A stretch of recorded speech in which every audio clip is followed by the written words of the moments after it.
താന്നു പോകും. അറിയോ? കപ്പലുണ്ടാക്കുന്നത് ഇരുമ്പ് കൊണ്ടാണ്, തടി കൊണ്ടല്ല. അത് വെള്ളത്തിൽ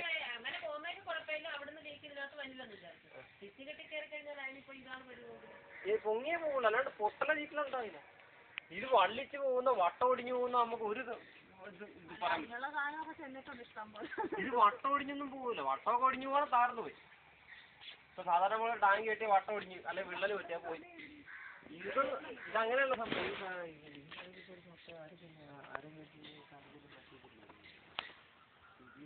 മൊത്തം 13 ഇഞ്ചാണ് വന്നത്. അത് എല്ലായിടത്തും ഇല്ല, എല്ലായിടത്തും വെള്ളത്തിലല്ലേ സാധനം കിടക്കും, എപ്പോഴാണെങ്കിലും പോകും.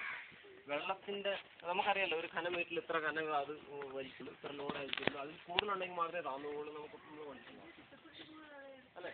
ആ ഒരു വെള്ളം ഇവിടെ